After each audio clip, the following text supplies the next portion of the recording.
Beautiful Sunday morning. Sorry. Put the microphone to make you all up a little bit. My name is Seth, Director of Youth and Family Ministries here at Silver Lake United Methodist Church. Welcome to any and all guests that we have. We're glad that you chose to be here today, whether or not you're a guest or not. Before we begin worship, we're going to start out with some announcements. Let's start out with birthdays and anniversaries. Happy birthday today to Christy Cunningham. Where's Christy? I saw her. Christy's here. Happy birthday to Dawn Gerard. They are not here today, but happy birthday to them. Jake Lindstrom and Darlene Whitlock. Happy birthday to all of you. Happy birthday on the 25th to Craig Stromgren. Happy birthday on the 26th to Cody Richardson. And on the 29th to Dylan Lambrick, Gary Musselman, and Damon Thompson. A couple of announcements that I have before we begin. Vacation Bible School is in need of help. And I'm coming to you as a plea, and Kimberly is coming to you as a plea. We open our doors in July to 65 to 80 kids every July. And I can tell you, just from being on the streets of Silver Lake when I'm walking through town, I have parents and I have kids asking me, when is that fun stuff going to happen at our church? And it's coming up soon on July 16th, is that right? July 16th through Friday the 20th. We're going to start on Monday and end on Friday. I encourage all of you to prayerfully consider if you would be willing to help us out in any way. You do not have to be a teacher. We're not asking you to lead something that you don't want. We could use a Bible storyteller. So if that's something you're interested in doing, we would love to have your help. We are an intergenerational church, and I love that about us, but we really could use your help. So if you can help with snacks, or if you can help take our little ducks in a row to the next room, we could use that too. Sometimes it's like herding chickens, and sometimes it's not. But maybe with your help, you never know the difference that you're going to make in a child's life. And I especially encourage our men as well as our women to consider this, because we really could use role models from both. So if you're interested, there is a sign up out in the foyer that's up on the wall. Or see Kimberlyn, she would love to hear from you. So. And you get a free t-shirt. And you get a free t-shirt. And it's the best. The best thing about it is this church is, okay, sometimes it's a little wild and it's crazy. The kids are here and they're learning and they're having fun. And every year, I've got a couple right over here, and I'll tell you, that's the best thing about this church that we do. And think about your children and your grandchildren and the memories that they've had. And we really could use some help in that. So please consider that if you would. Also, Mission Mania will be meeting this week. Please meet at 8:45, and then we'll be back by 1 o'clock. If you can, please bring $6 to cover lunch, and then we'll be back. A very special thank you for parents and youth in this congregation for your help and your support with the parking lot sale. I have no idea where we are with that, because I had to kind of do 2 or 3 things yesterday besides the parking lot sale. But I think we did very, very well. And I know many of you shared a lot of your goods and your treasures. And on behalf of the youth, we want to say thank you. That will help go towards our transportation costs and some of our costs that we have with our trip. And it will also go towards Mission Mania and the mission ministry that we do there. So a special thank you. And if you're wondering where those treasures went, they are boxed up ready for the UMW sale in September. So UMW, I have a whole basement full over at the youth house, and it is yours. So we will keep that for you. So again, many thanks to all of you. Laudate Ringers and the Bell Choir from Countryside UMC will play a patriotic concert next Sunday, July 1st at 3 p.m. They came out this week in person to invite us to attend that. So if that's something you're interested in, that's next Sunday, July 1st at 3 p.m. And finally, due to all the transition and things going on, it's been a crazy several weeks in the office. So tomorrow, the office will be closed. That said, if you have any pastoral care concerns, please feel free to reach out to me. I'll still be available for hospital visits or any pastoral care that we need. But we're going to take a day and close the office tomorrow. And SPRC's approved that. So that's our announcements this morning. I invite you to listen as we are led with "It Is Well With My Soul" for our praise. Thank you.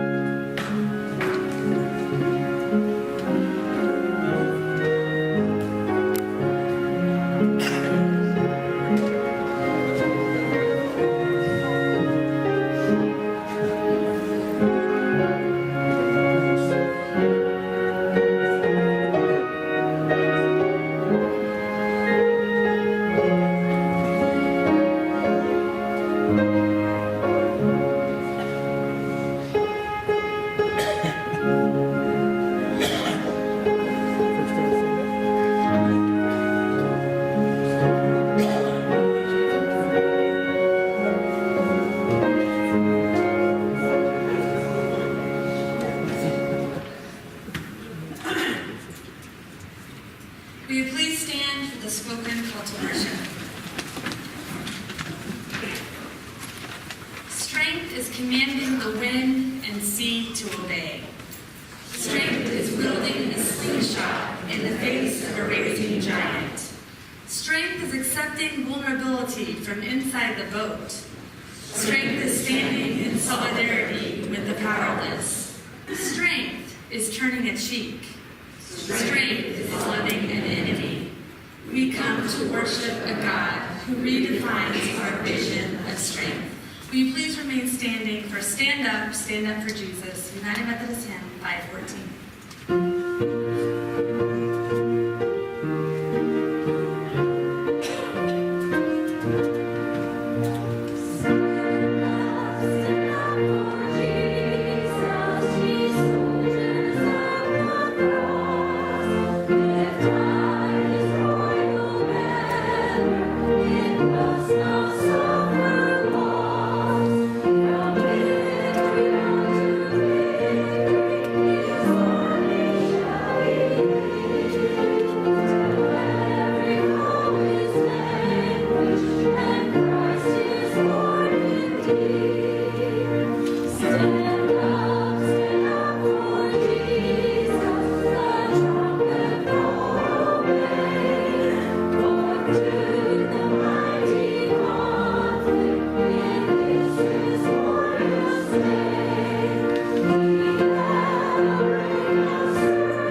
Please join me in the Unison prayer.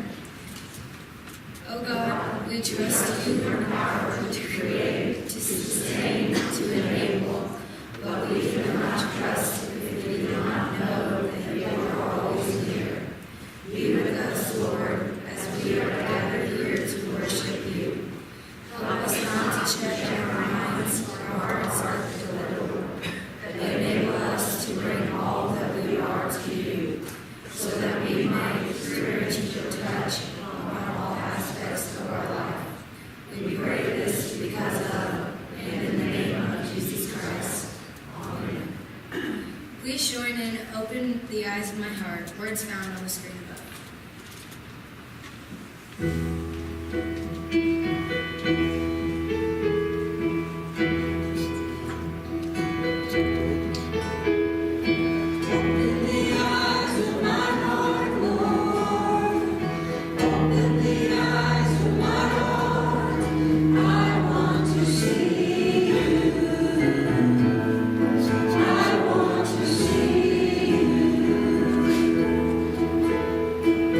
Open the eyes of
So today, in our Bible lesson, we will get to hear about David and Goliath. Has anybody ever heard of David and Goliath? Yes? Once? Okay. Do you know the story of David and Goliath? Can you tell me it?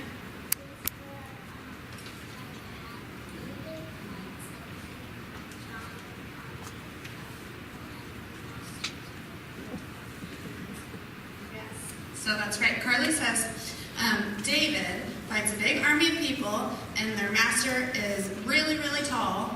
My Bible says 9 foot tall, and he defeats them. So you are right. So in the story, there is an army. It's the Philistine army, and they have this giant named Goliath.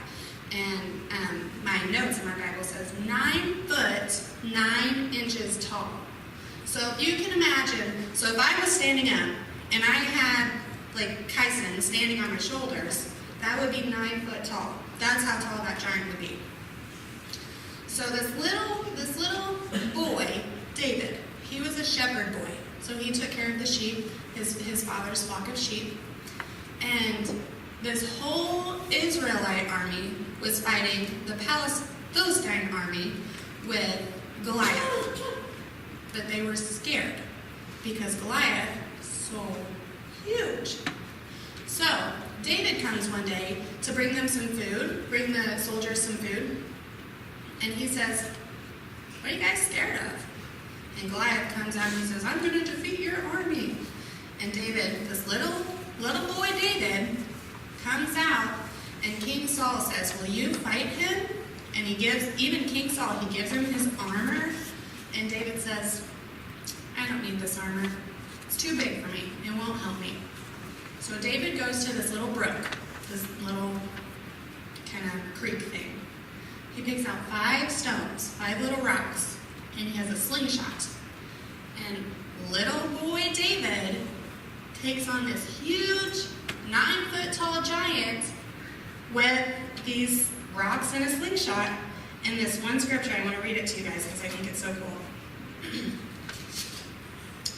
So David said to Goliath, he says, "You come against me with a sword and a spear and a javelin, but I come against you in the name of the Lord Almighty, the God of the armies of Israel." So, even though David was teeny tiny, and Goliath was so ginormous, he said, "I have God on my side."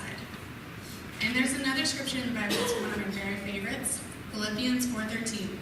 "I can do all things through Christ who strengthens me." So David had God on his side. And Goliath may be 9 foot tall, but God is, here's a big word for you, omnipotent, all-powerful. He is way bigger than Goliath. And through God, we can do all things because he gives us the strength to do it. Even fight big battles, 9 foot tall battles, and win. So that's a cool thing. Shall we pray?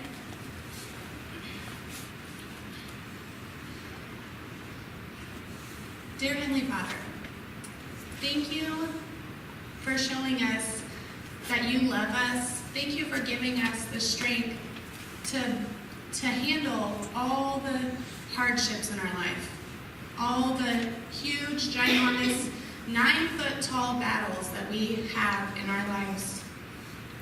Thank you for being on our side. And Lord, bless us and be with us always. In your name we pray. Amen.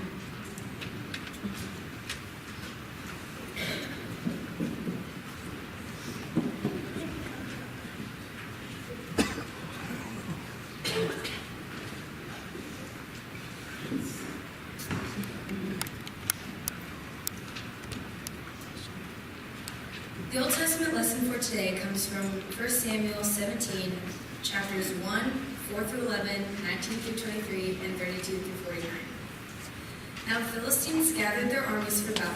They were gathered at Socoh, which belongs to Judah, and encamped between Socoh and Ezekah. in Ephes-Dammim.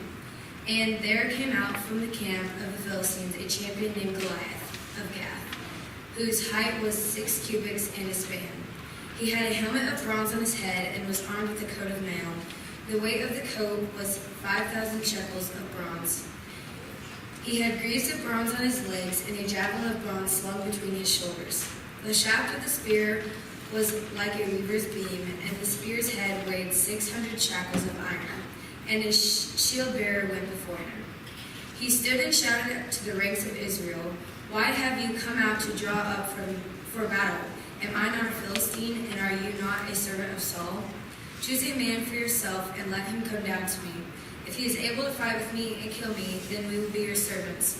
But if I prevail against him and kill him, then you shall all be our servants and serve us." And the Philistines said, "Today I defy the ranks of Israel. Give me a man that we may fight together." When Saul and all of Israel heard these words of the Philistine, they were dismayed and greatly afraid. Now Saul and they and all of the men of Israel were in the valley of Elah, fighting against the Philistines. David rose early in the morning and left the sheep with the keeper, took the provisions, and went as Jesse had commanded him. He came to the encampment as the army was going forth to the battle line, shouting the war cry. Israel and the Philistines drew up for battle, army against army. David left the things in charge of the keeper of the baggage, ran to the ranks, and went and greeted his brothers. As he walked with them, the champion of the Philistine of Gath, Goliath by name, came up of the ranks of the Philistines and spoke the same words as before. And David heard him. David said to Saul, "Let no one's heart fail because of him. Your servants will go and fight with this Philistine." Saul said to David, "You are not able to go against this Philistine to fight with him, for you are just a boy, and he has been a warrior from his youth."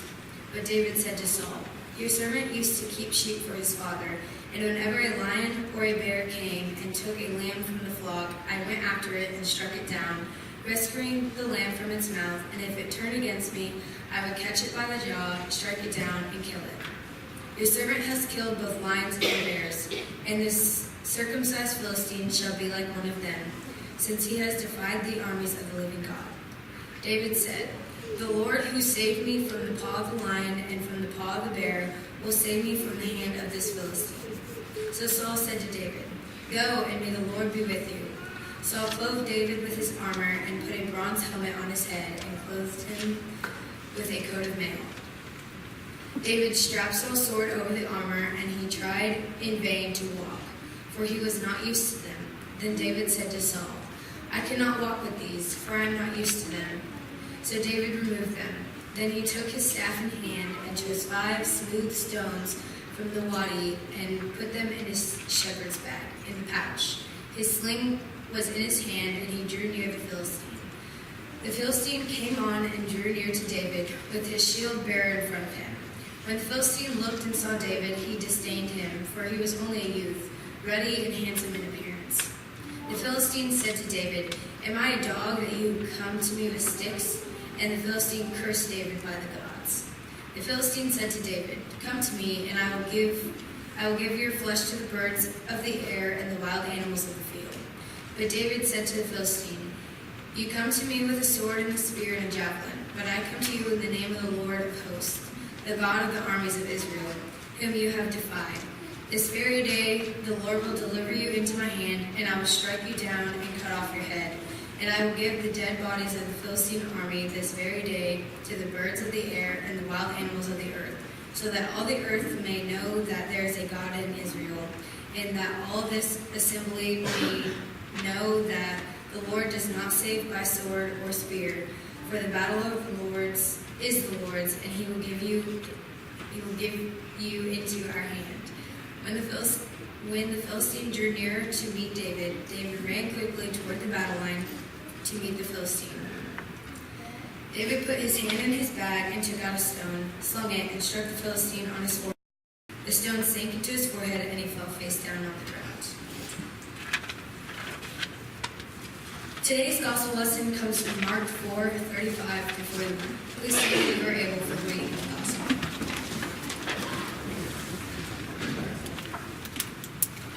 On that day, when evening had come, he said to them, "Let us go across to the other side." And leaving the crowd behind, they took him with them in a boat, just as he was. Other boats were with him. A great windstorm arose, and the waves beat into the boat, so that the boat was already being swamped. But he was in the stern, asleep on a cushion. And they woke him up and said to him, "Teacher, do you not care that we are perishing?" He woke up and rebuked the wind and said to the sea, "Peace, be still." Then the wind ceased, and there was a dead calm. He said to them, Why are you afraid? Have you still no faith?" And they were filled with a great awe and said to one another, Who then is this that even the wind and sea obey him? The word of God for the people of God.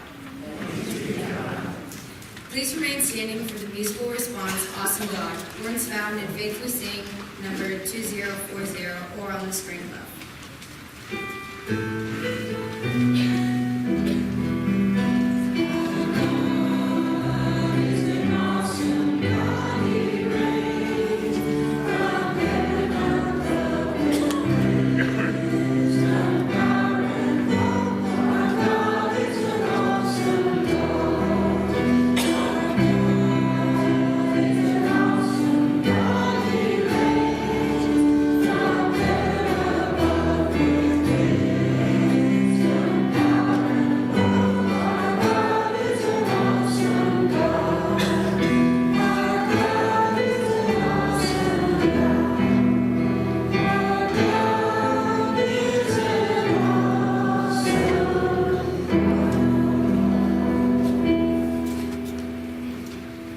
Thank you. You may be seated.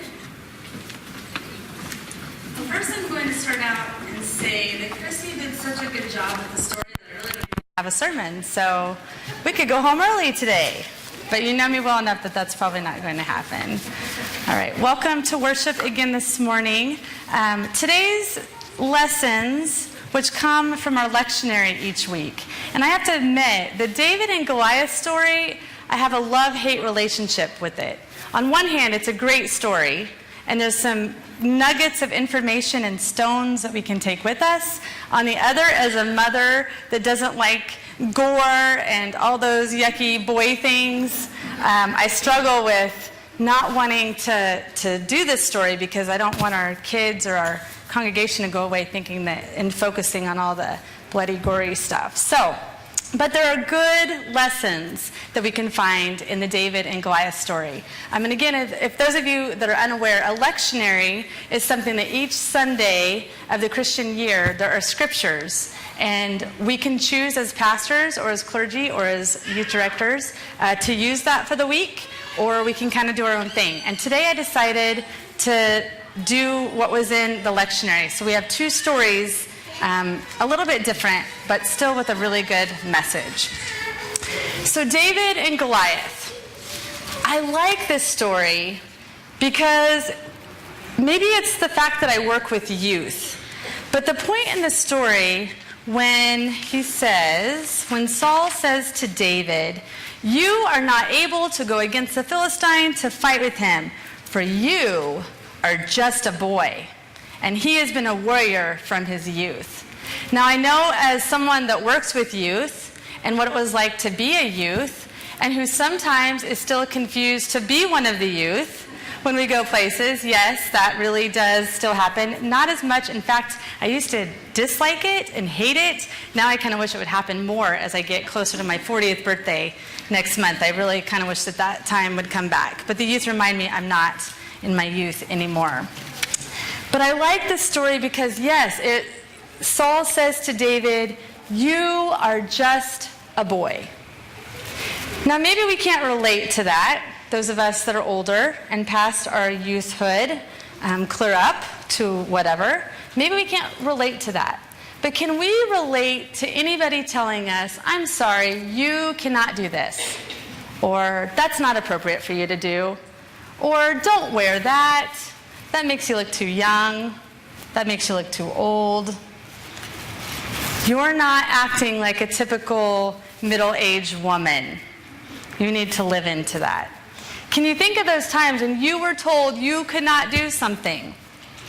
I remember when I was a little girl, I was the oldest of 3 children, and we did not have boys in my family. I have 2 sisters. Many of you have met them, Julie and Amy, but I was the oldest. And I had a neighbor that lived close by that didn't think little girls should grow up to mow lawns and do yard work.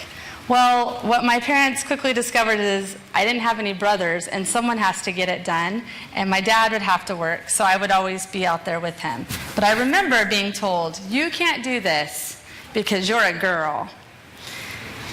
And as I've gotten older, those messages still play in my head.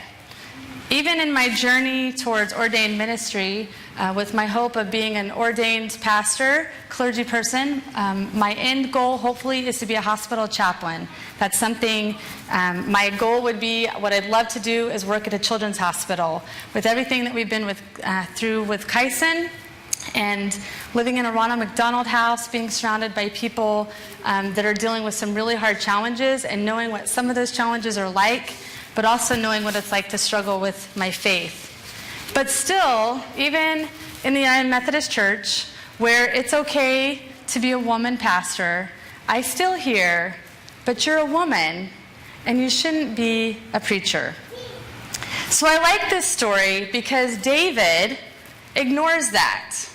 He's a young boy that says, that doesn't matter, I'm going to do this. And that's exactly what he does.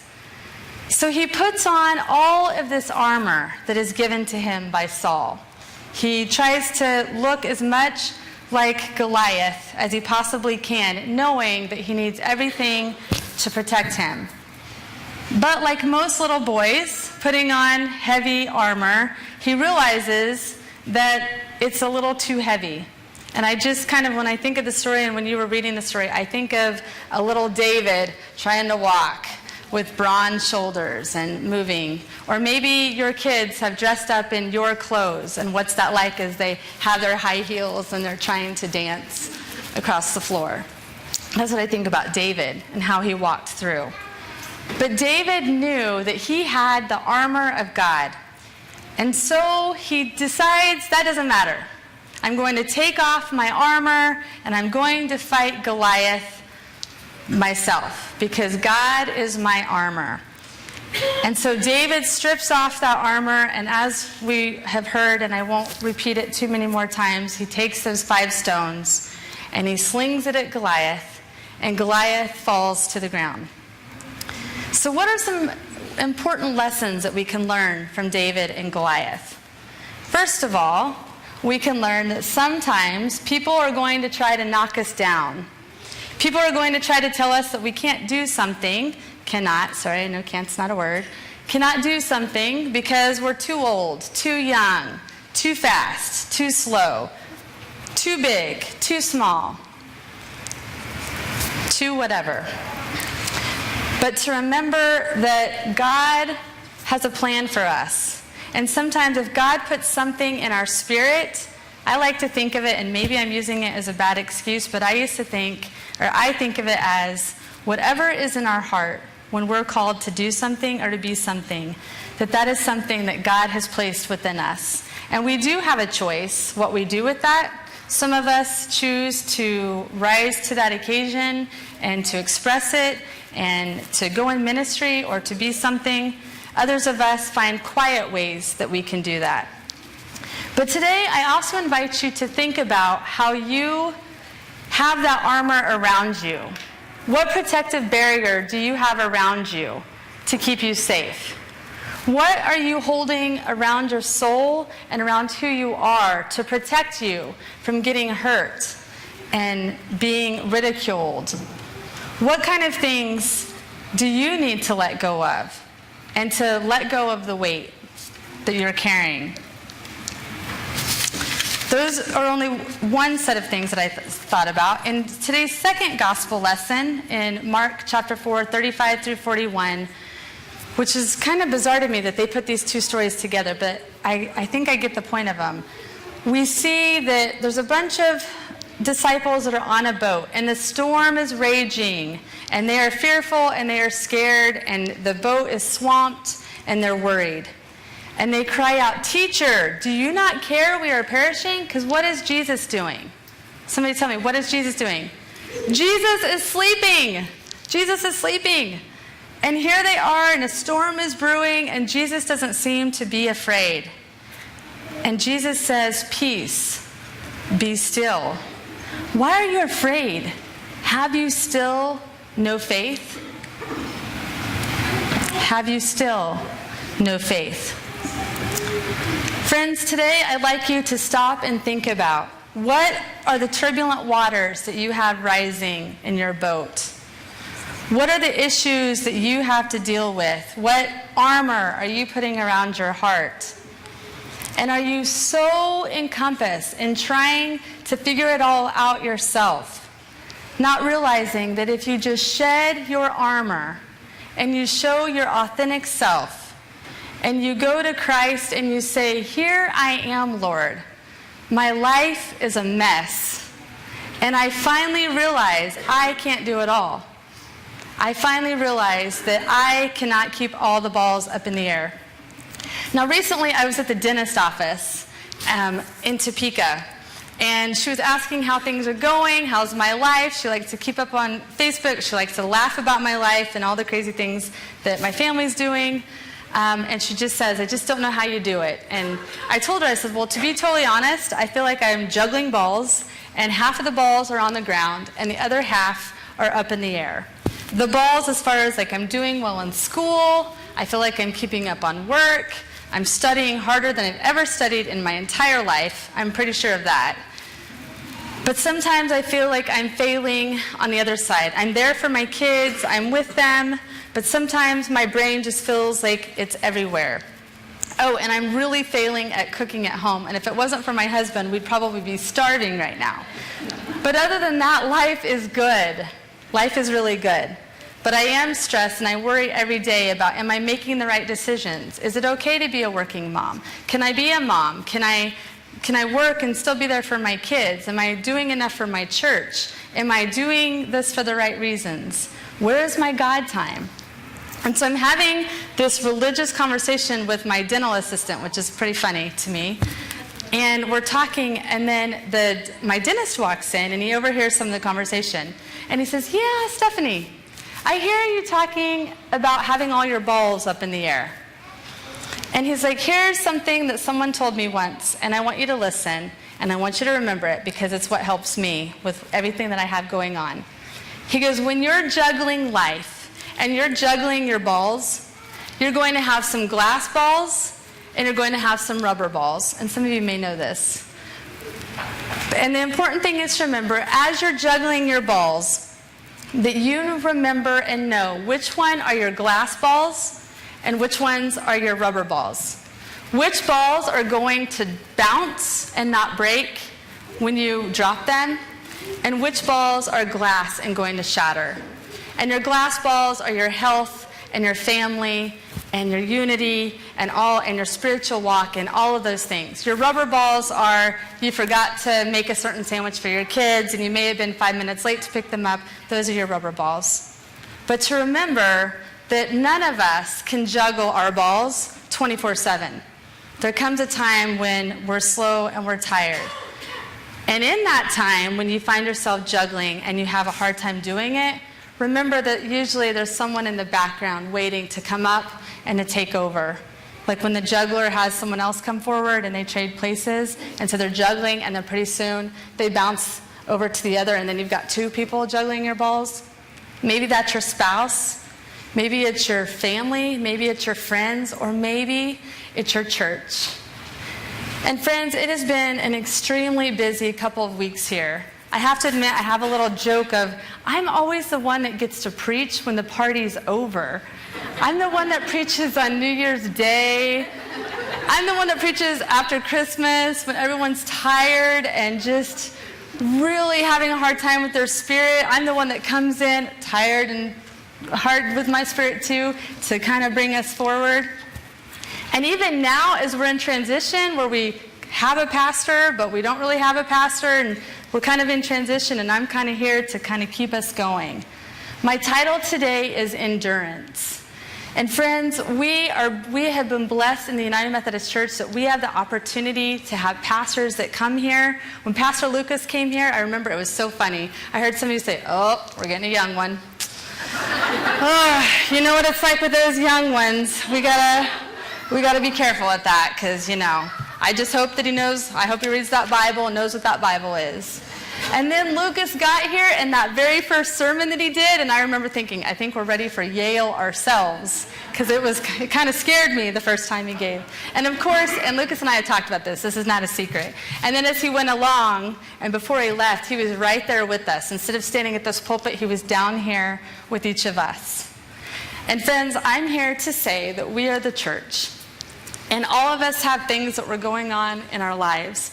The last couple weeks have been extremely busy as we've had marathon weekend. We had a garage sale, a wedding, Krispy Kreme donut sales, and a funeral, all in 1 week. And I admit, when we found out we were going to be having a funeral, I thought this is kind of not a good idea. We need to cancel what we're doing. The youth can find a way to do something different. But this church stepped up, and people said, what can we do to help? And as I sat here yesterday for Will Campmeyer's funeral, and I remembered the life and the legacy and the gift that he had in this church, and I shared with the congregation as I gave the eulogy that our church is a little dimmer today without Will's spirit here. If there's one thing that Will absolutely loved to do, it was to serve this church and to serve other people. And I know I myself will miss him being up here helping with communion. That was something he absolutely loved to do. And yesterday, as I sat here and I thought of this journey and what it means to be this church, I was reminded that it takes each and every one of us to make this church go. Friends, we're at a time when our bodies and our spirits and everything within us is tired and weary. It's almost July. And I can see it on all your faces that it's July. And we're tired, and we don't want to keep going, and we've got Vacation Bible School going. We have all these things going. But I want to remind you that each of us are a family of God together. And we're gathered here together to take those balls that we're juggling and to pass the ball to someone else, and to someone else, and to someone else. I hope that as we get ready to welcome a family that has children, which we haven't had in over 20 years, that if you see anything from me today, see it as a cheerleader. That when Alex gets here, Pastor Alex gets here, that we can say, yes, we are a church and this is what we're proud to do. These are the good things about our church. We have young people, we have older people, we have intergenerational people. We like to eat, we really like to eat. We have great pie. As I look around and I saw Jill Burton helping in the kitchen yesterday, and I was there almost towards the end, and I was like, no, I'm going to stay here. And Jill said, nope, you go home. You need to go take care of yourself. And that was the theme. And then I also had the garage sale where I was here at 6 a.m., and I had Christy and Judy, and who else was there? Judy, Tina, and Jessica, and all these people that said, nope, you need to go take care of this. You go do this. And I had to remember that I have to take off that armor. And then I say, here I am, God. I can't do it all. But with your help and with your prayers, I can do all things through Christ. And God answers those prayers, maybe not in the way we want God to answer those prayers. But God brings angels on earth, which is each of us, to accomplish that goal as well. So as we leave here today, I hope that you have a sense of excitement. I hope that in the midst of your tired and weary bones, you remember that we are the church. And no matter what journey you're going through, share it with each of us, and we'll be together in this journey. Amen? Amen.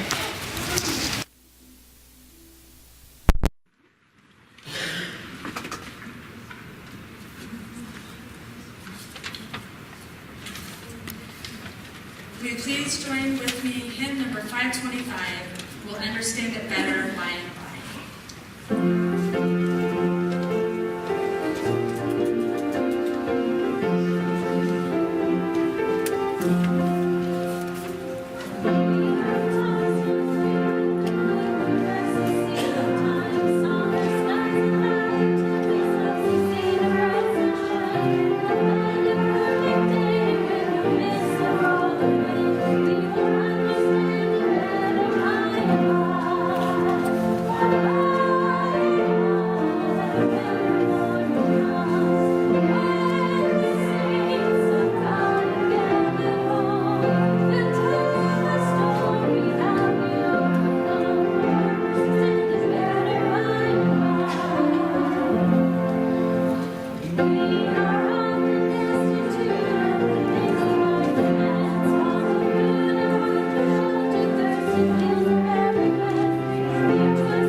many blessings, and it is in that spirit that we share what God has given us back to this church, back to this community, back to this world. Know that when you give of your offering, not only does it help those of us here in Silver Lake, but it helps those around the world. In that spirit, I invite the ushers to please come forward for offering.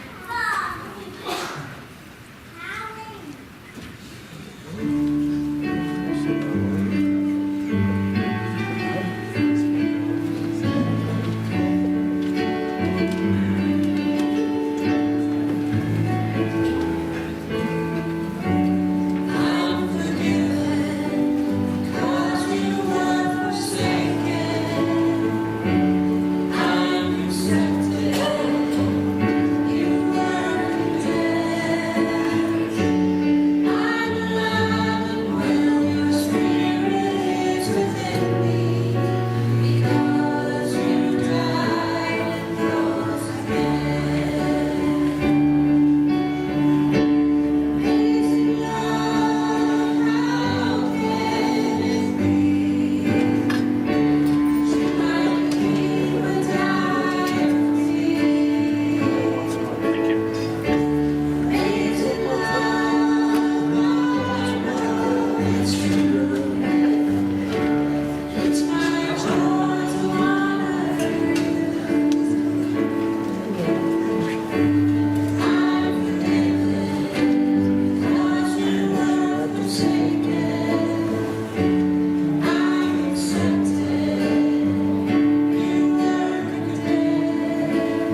souls and advance the kingdom of our Lord and Savior, Jesus Christ. Amen. You may be seated.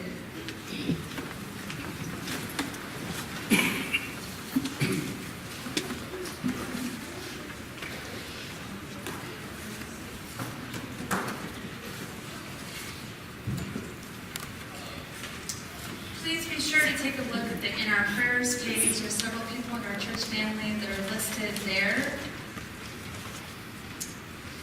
We continue to keep Pastor Lucas in prayer as he transitions. Many of you have asked what his plan is, and he is awaiting assignment. And he's traveling the world right now, traveling the U.S. at least.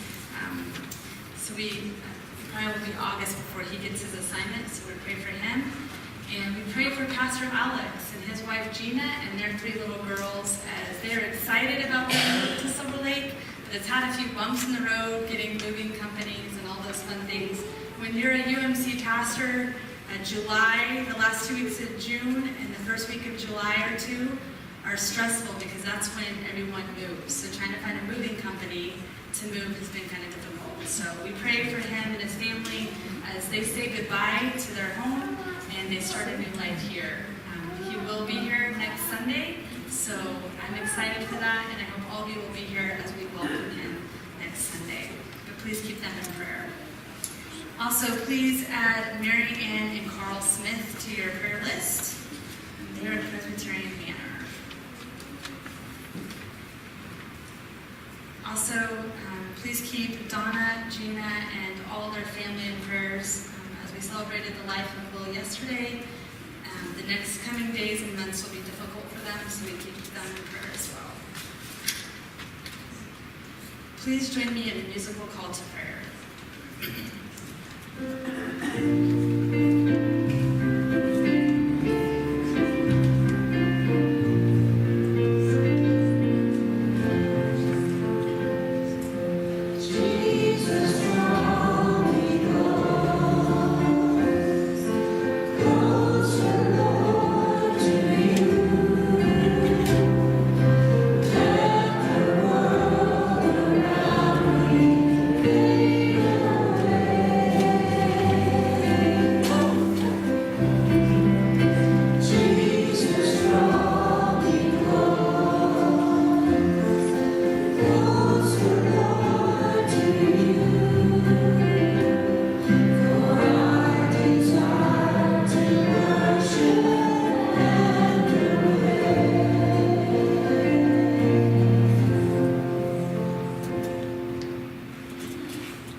Let us pray.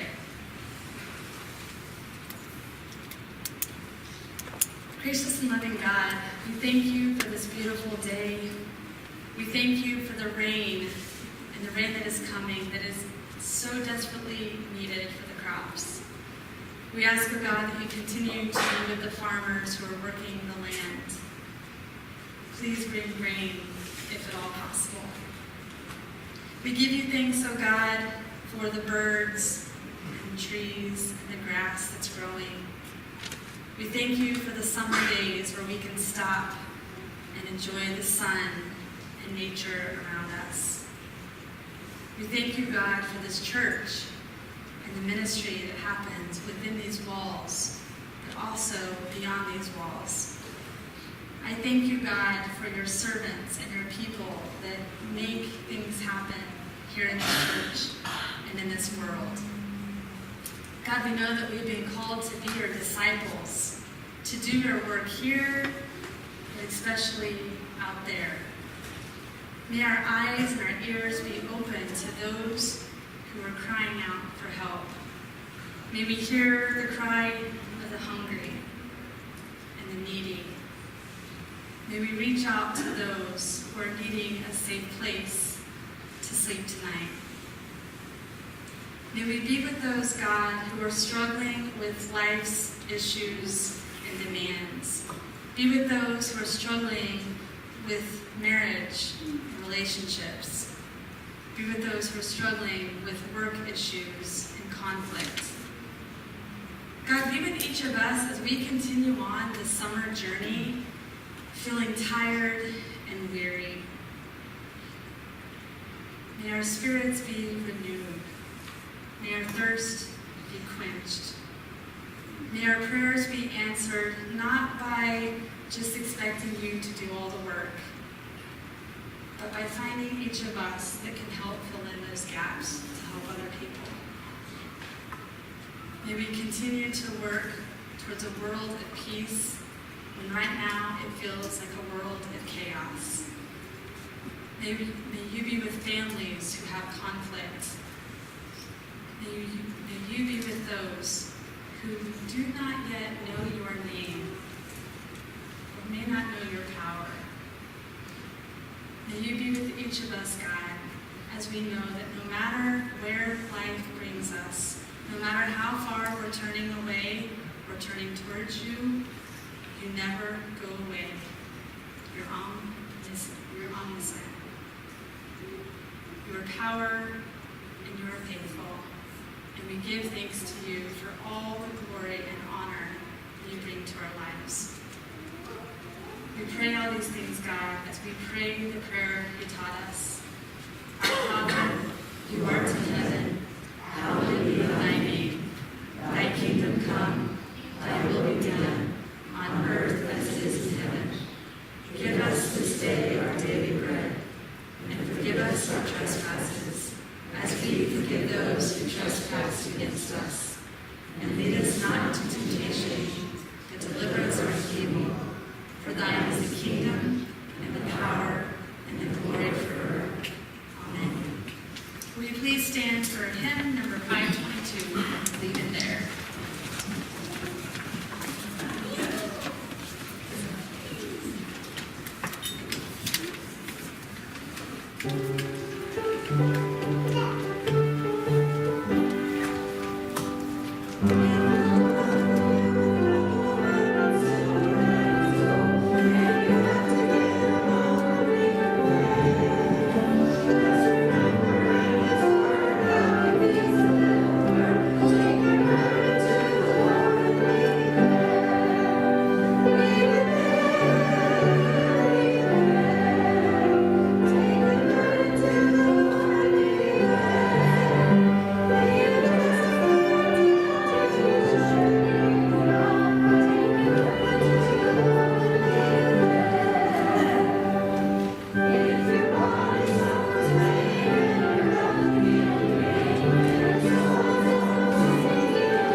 From the bottom of my heart, I would have not been able to do any of this without all of your help. So thank you, Summer Lake UMC, for all of your help and your love as we continue. Leave it there. Whatever you're you're dealing with, whatever you're struggling with, leave it there. Take off the armor and be your authentic self. Do not be afraid, for God has created you just as you are. Leave it there and juggle those balls and pass one to your neighbor. Amen? Amen. Amen. And the peace of Christ go with you now and forevermore as we leave this place and go into the world to make disciples of Jesus Christ for the transformation of the world.